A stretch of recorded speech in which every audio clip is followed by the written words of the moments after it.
কবিতা বাঁশি, কবি রবীন্দ্রনাথ ঠাকুর। কিনু গোয়ালার গলি, দোতলা বাড়ির লোহার গড়াদে দেওয়া একতলা ঘর পথের ধারেই।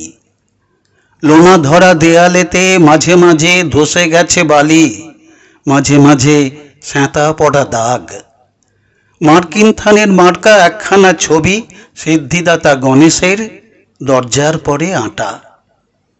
আমি ছাড়া ঘরে থাকে আর একটা জীব, এক ভাড়াতেই, সেটা টিকটিকি। তফাৎ আমার সঙ্গে এই শুধু, নেই তার অন্যের অভাব। বেতন 25 টাকা, সদাগরি আপিসের কনিষ্ঠ কেরানি। খেতে পাই দত্তদে বাড়ি ছেলেকে পড়িয়ে।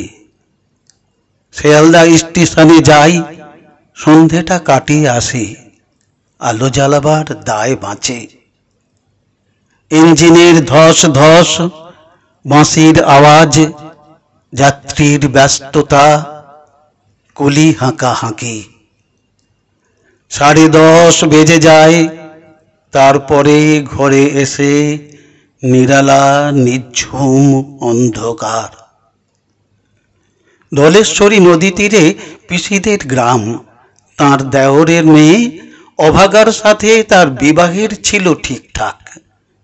লগ্ন শুভ নিশ্চিত প্রমাণ পাওয়া গেল। সেই লগ্নে এসেছি পালিয়ে। মেয়েটা তো রক্ষে পেলে, আমি ততই বচ। ঘরেতে এলো না সে তো, মনে তার নিত্য আসা যাওয়া। পরনে ঢাকাই শাড়ি, কপালে সিঁদুর। বর্ষা ঘন ঘোর, ট্রামের খরচা বাড়ে, মাঝে মাঝে মাইনেও কাটা যায়। গলিটার কোণে কোণে জমে ওঠে, পচে ওঠে আমের খোসা ও আঁঠি, কাঁঠালের ভুতি, মাছের কানকা, মরা বেড়ালের ছানা, ছাই পাঁশ, আরো কত কি যে। ছাতার অবস্থাখানা জরিমানা দেওয়া মাইনের মতো, বহু ছিদ্র তার। আপিসের সাজ, গোপীকান্ত গোসাইয়ের মনটা যেমন সর্বদাই রসসিক্ত থাকে।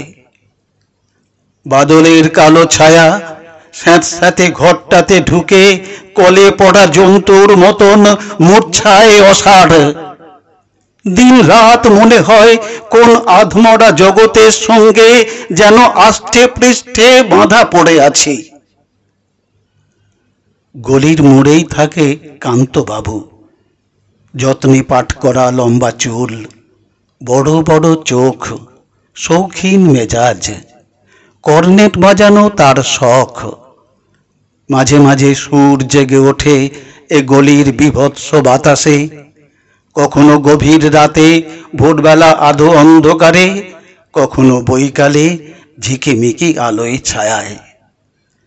হঠাৎ সন্ধ্যায় সিন্ধু বারোয়ায় লাগে টান, সমস্ত আকাশে বাজে অনাদিকালের বিরহ বেদনা। তখনই মুহূর্তে ধরা পড়ে এ গলিটা ঘোর মিছে দুর্বিসহ মাতালের প্রলাপের মতো। হঠাৎ খবর পাই মনে, আকবর বাদশার সঙ্গে হরিপদ কেরানির কোনো ভেদ নেই।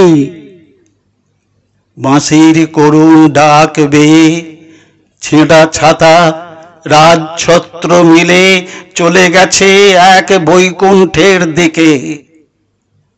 এ গান যেখানে সত্য, অনন্ত গোধূলি লগ্নে সেইখানে বহি চলে ধলেশ্বরী। তীরে তমালের ঘন ছায়া, আঙিনাতে যে আছে অপেক্ষা করে, তার পরনে ঢাকাই শাড়ি, কপালে সিঁদুর।